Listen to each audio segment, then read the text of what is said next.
Hello and welcome to another episode of the program. Starting off with business news, about 59.1% of capital importation into the country in 2023 represented foreign loans, amounting to $2.31 billion. This is according to the latest capital importation report released by the National Bureau of Statistics, NBS. Further analysis indicates that the value of foreign loans received by the country in Q3 2023 was 18% lower compared to the $619.16 million recorded in the same quarter of the previous year. There was also a 34.19% decline relative to the $771.53 million secured in Q2 2023. This decrease was attributed to the current government's preference for domestic borrowing. The report also reveals that the country got $627.4 million from other equity, $474.1 million from bonds, $428.9 million from money market instruments, $65.9 million from other claims, $1.9 million through currency deposits, and $51,000 from other capitals. Now, as Nigeria's tough economy lingers, the GDP report published by the NBS shows that the contribution of the manufacturing sector to Nigeria's GDP in the fourth quarter of 2023 dropped to 8.23% from 8.40% as recorded in the corresponding period of 2023. The sector, however, experienced a notable increase in nominal GDP growth in the fourth quarter of 2023. Reaching 38.06% on a year-on-year basis.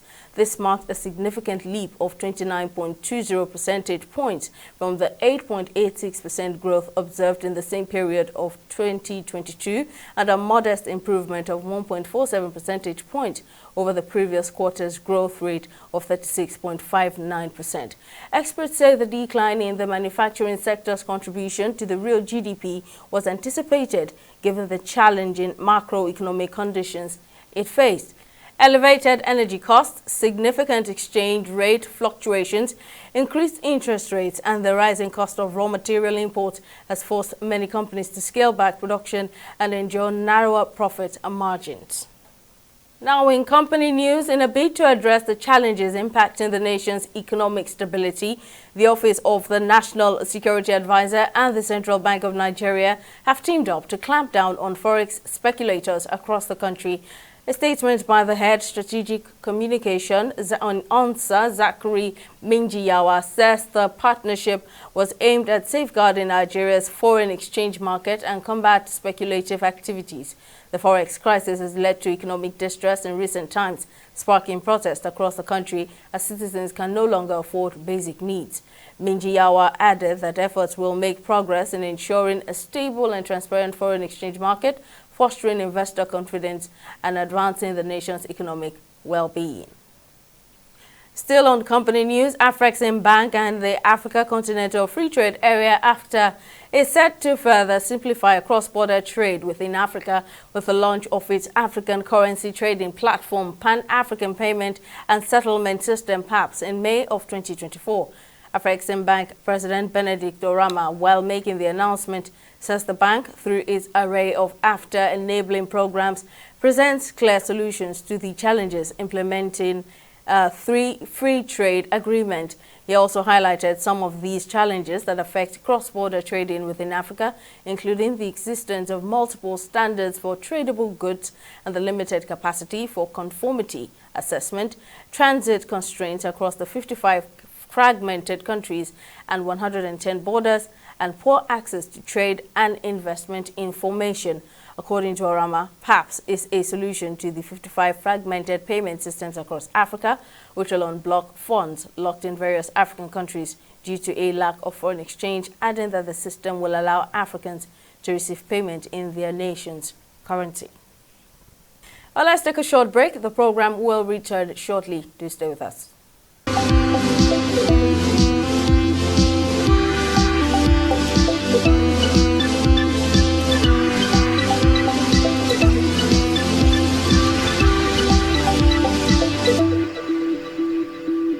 Welcome back. Our President Bola Tinubu has inaugurated an economic advisory committee made up of top players in the economic sector, including manufacturing, banking, in a bid to revive the economy. The committee, which was set up to help the Tinubu administration tackle the myriad of economic challenges faced by the government, has been charged to come up with a policy framework. Now, some of the prominent members of the private sector that made the list include the chairman of United Bank for Africa UBA, Tony Elumelu, and the chairman of Dangote Group, Aliko Dangote. This comes as Nigeria faces a plethora of challenges that have contributed to the current general and pervasive hardships faced by its citizens. Now, speaking during the inauguration, Tinubu said the goal is to provide additional efforts in stabilizing the economy and ensuring the best economic future for Nigerians. Now, let's discuss this further. Financial analyst Bolahon Olojede, thank you for joining me on the program. Now, looking at the members that make up the Economic Advisory Council, what are your thoughts on the president's move?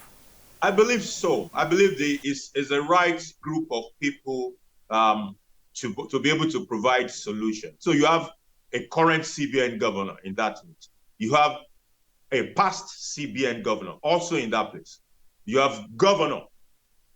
The cocktail is just beautiful. Now, what I've heard some commentators say is that, oh, maybe some of the people that are there are also part of the problem. Or someone said, oh, we're saying, oh, Dangote is there. How about the price of cement? So who is the best person to tell you about cement and the price of cement, if not the person that is an investor in cement? So you have Bua, you have Dangote. So you can say, oh, the price of cement is now 10,000. Okay, what can we do? We think it should be about 7,000. What do we need to do to bring it to 7,000? Those kind of conversations will not be had behind the back of the people, the actors, the players, the major players in that field. It is not done. If you do it, you're taking a decision outside of the context of the players who are actually on the field in those segments. The same thing goes for the bank. You need to have those guys as part of the mix. And let's have a frank discussion across all these groups that make up the mix. I believe they can come out with solutions. However, they are advisory, though. I'm hoping that with the kind of group we have put together, that the decision makers will be ready and willing to listen to the solutions that they will be bringing to the table. All right, now the country is battling a heavy FX crisis, which has reduced the value of the Naira quite drastically. Now, what key factors do you think are behind Nigeria's ailing economy? Well, the volatility of the Naira has a very deep root. And it has this problem has accumulated over the years by the several ways in which we have nothing to offer to the world other than crude oil. Crude oil was accounting for sometimes even more than 90% of our foreign exchange earnings. And that same product that was accounting for it, we are unable to produce enough. We saw through all the regime of serious crude oil theft, inability to meet our quota, our OPEC quota in production. And then subsequently, we have issues around even the little that is available have been committed in swap and in forwards and all sort of things. So definitely, we have brewed the problem over the years. Even what we call, when we said we had a reserve at some point, it was found out that a good amount of the reserve has been committed. So it's not even available to defend the Naira. So we are at a position where we must rebuild block by block, create a transparent environment for the administration of our foreign exchange. It has not been transparent either, so we can do better. We've had a situation in which even the CBN did not have an audited account for years, or a couple of years, until the one that was forced out last year. So we need more transparency. We need more commitment, more policies that, is pro-business, pro-people at the same time.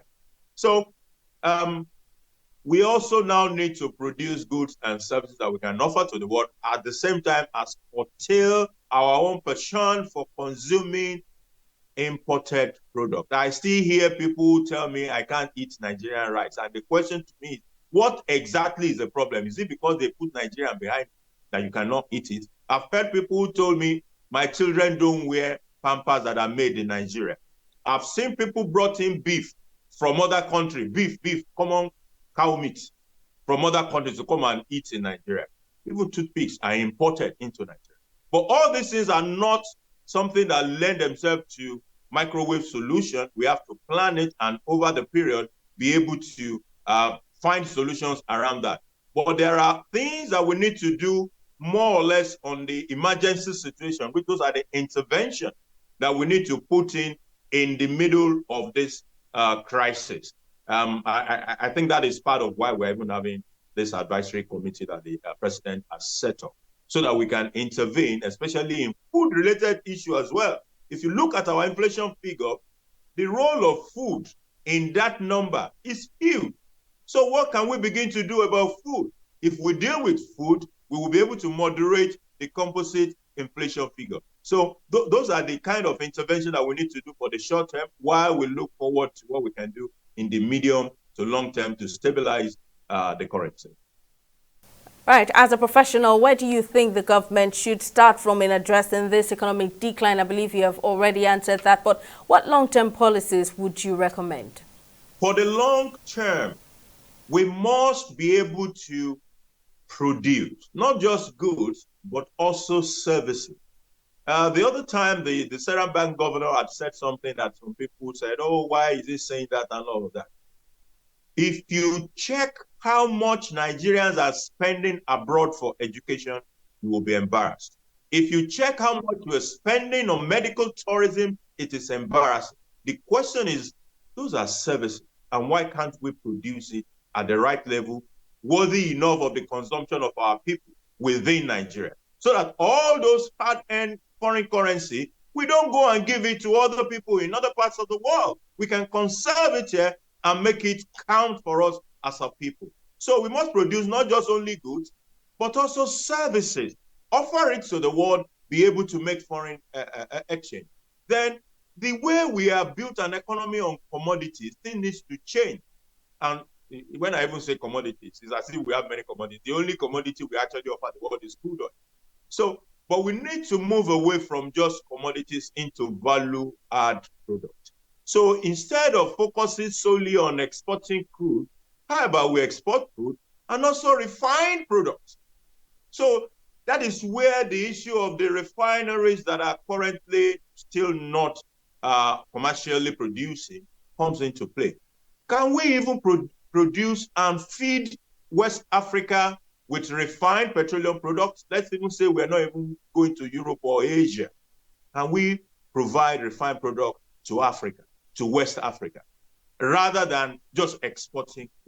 Instead of exporting cocoa, can we think of exporting chocolate? Can we go into the politics of international trade, play it as it's supposed to be played, and wrestle our people from the clause of having to, subject ourselves to the dictates of the commodities market, which is not within our control. And a place to do that is by being able to produce value-add products. So that will now call upon us to develop our infrastructure. To be able to produce, we need a certain level of infrastructure. So investment in infrastructure is critical. To solve even food problems, we must be able to fix rural roads that connects the centers of production of those food to the centers of consumption. It's an infrastructure issue. If we're talking of healthcare, it's also an infrastructure issue. Manufacturing, there is power, which is an infrastructure, which are the bedrock of what we're saying. So it's a whole gamut of things we need to fix, from power to other set of infrastructure to generally, we can summarize that policy that will allow us to be able to produce goods and services beyond what we consume in Nigeria, so that we can offer it to the world and earn foreign exchange. At the same time, be able to change our orientation from import to speak, import snail, import everything, and consume that which is in Nigeria, which is made in Nigeria.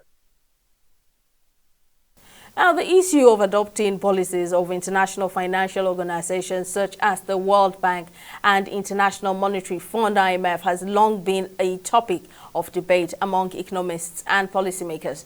While some argue that these institutions provide valuable guidance and support for developing countries, others say they are ultimately harmful to the economies of the countries seeking assistance. Now, what side of the divide do you stand? Well, it's both ways, but fundamentally, I'm aware that those institutions were not set up for Nigeria. Those institutions have their own clear deliverables and objectives, and it does not include Nigeria.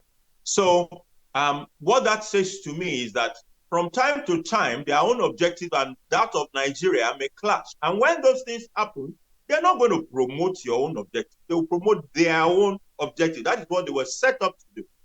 I was reading a book by the former Minister of Works, Mr. Pachola, in which he was logically challenging even a lot of the data that are out there.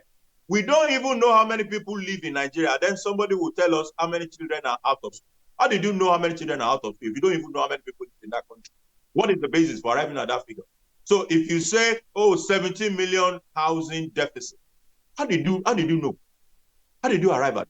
So all this data that are being thrown at us, we need to find a way to gather our own data that are peculiar to us, that will serve the need of the vision we have crafted for ourselves, rather than relying wholesale on what World Bank and IMF will throw at you. They are not created for us. We have to have that at the back of our mind and design our own data and our own policy around our own vision as a people, not around what they want to see. Thank you very much, Mr. Olojade, for sharing your insight on this program. And that's how much we can take on this episode of Money Matters. Thank you for watching and see you next time.